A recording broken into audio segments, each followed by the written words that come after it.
Okay, Guardians. First off, I know by the time this video goes live, it's only about a day or two out from the update.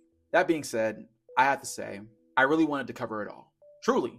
However, turns out trying to condense and consolidate 29,000 words across 3 developer insight articles and 2 TWID blog posts just isn't realistic when your life outside of content is set up like mine.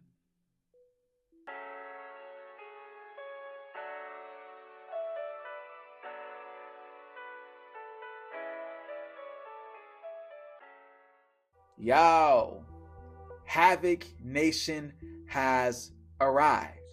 What's going on, everybody? Los Angeles Havoc here, aka Tato, the one and only High Priest of the congregation. Welcome back to another installment of Tato Clips, where we've got a little bit of everything. Now, to be honest, Guardians, between job responsibilities, remembering to go out and socialize, not to mention also getting some personal time to just, play games for fun, getting multiple videos out about this final update to Destiny just wasn't in the cards. And after talking with my team, I decided instead to touch on some of the things coming that I'm the most excited about.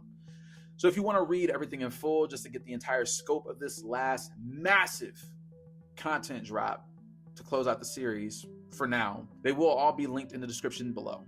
I've also included timestamps just in case you'd like to skip ahead or even keep your place. Now, without any further ado, here are 10 things coming in Destiny 2's Monuments of Triumph that I'm very excited about, in no particular order. Number 1, the return of the Director. Yes, the Director is making its triumphant comeback, and once again, this will be the main jump-off point for players looking to explore. Portal activities will now live in nodes at the bottom of the Director screen and will still be the spot to access things like Fireteam Ops, Solo Ops, Crucible, etc. Number 2, to every exotic, a catalyst. With the addition of 25 new catalysts being added to this update, all exotic weapons will now have catalysts. Also, 9 existing catalysts that were previously only stat benefits have also been updated to have actual perks as well. Number 3, I've got Gambit on my mind. Yes, Gambit is finally getting some love as well with its very own Gambit Ops node in the Director. It's getting an all-new armor set with a unique set bonus and also a suite of reprised weapons. All loot is now tiered, and notable favorites like spare rations and 21% delirium will be included in the loot pool. Number 4, heavy metal updates. That oh-so chaotic mode where we jump into vehicles and throw down is getting some pretty solid changes as well. First off, the win score has been reduced from 50 to 40.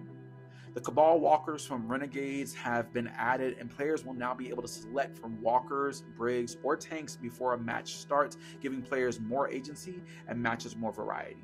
We're also going to be getting a new map for this mode called the Nightfall Station. Number 5, Artifacts 2.0. 7 artifacts from past seasons are being brought back and made available all at once.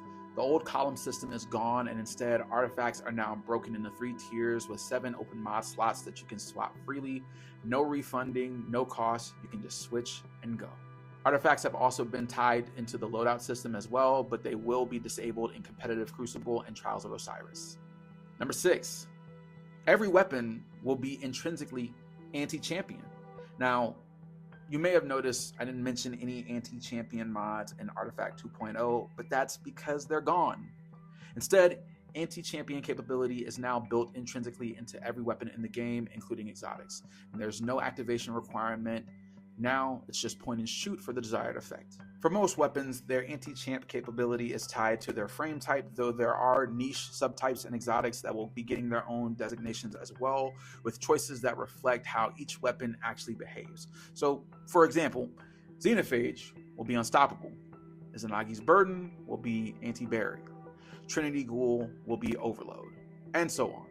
Every weapon's anti-champion type will also be visible on the inspection screen. Number 7, Sparrow Racing League is back. SRL Returning has been one of the most requested features for quite literally years, and Monument of Triumph is finally making that happen. The mode is coming back in full with both Sparrows and Skimmers available and balanced to be equally viable. All 4 original maps are returning alongside a brand new one called Quantum Circuit, which will be set in the realm of the 9. Ghost and Shaxx will be the commentators. New mechanics include a rocket boost, which rewards nailing your launch timing, and trick boosts that reward you mid-race for pulling off tricks. Speed boost pads have also been added to the shortcut paths across all maps, and finishes are now properly tracked and equally rewarded. On the reward side, you're going to be looking at new SRL-themed weapons, armor, sparrows, skimmer, returning D1 shaders, and sparrow horns. Number 8, Shaxx-themed cosmetic rewards. Coming to Crucible Ops and Monument of Triumph, there will be a Shaxx-themed ghost, ship, and sparrow that can be earned as post-game drops. Number 9, new subclass and ability changes, including new strand and stasis grenades. All 3 classes are getting some really cool ability updates in Monument of Triumph. Hunters are getting the crack shot aspect, which allows you to dodge while shooting, which is the ultimate gunslinger fantasy. And Night Stalkers get Phantom Surge, a new melee where you dash forward and slash through enemies as you pass through them. Void Warlocks are finally completing the vampire fantasy with Soul Siphon, an aspect which lets you drain energy from enemies and in turn you gain Overshield. And Titans, haven't forgotten about y'all either. You guys are going to be getting Shield Burst for Sunbreakers, which lets your Towering Barricade push forward to cover your advance, and your Rally Barricades will grant Scorched Rounds to you and your allies. You can also remotely detonate your barricade mid-deployment to scorch anyone caught in it. And on top of all that, Stasis and Strand are both getting brand new grenades as well. So what's there not to love? Number 10, Pantheon 2.0. Last, but certainly not least, Monument of Triumph is bringing back Pantheon, and it's not just a simple revival. It will be in the same format as the original, but upgraded with new bosses, new rewards, and some surprises for veterans and returning Guardians alike. At launch, 2 activities will be available, with a third unlocking the first Sunday after. That one will throw the full gauntlet of bosses at you. Then, weekly rotators will kick in the following Tuesday, featuring individual bosses. Rewards include new armor sets for each class, reprised weapons with a unique origin trait and hollow foil variants, and reroll purchases will be available via Spoils of Conquest at the end of each multi-boss activity. There's also going to be a chance to earn ornaments for original armor sets as well, so if you never unlock those Leviathan ornaments, big homie Callus might finally hook you up.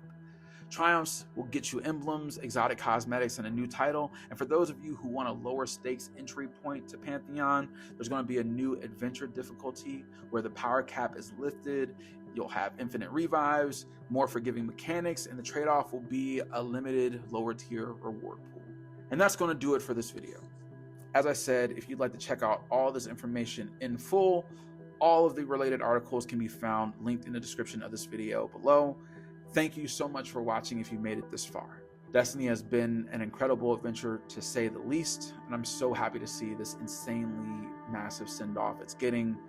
I will definitely be jumping in on June 9th, and I hope to see all of you there, back in the Cosmodrome for one last hurrah, all of us together for all time.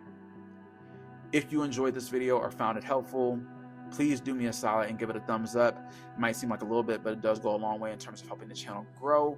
And if you want to see more content like this, do be sure to hit the subscribe button and turn on notifications so you won't miss the next video. Once again, my name is Lost Angel of Havoc. Thank you for watching Late Tato Clips. We will see you next time, friends. Same late time, same late channel.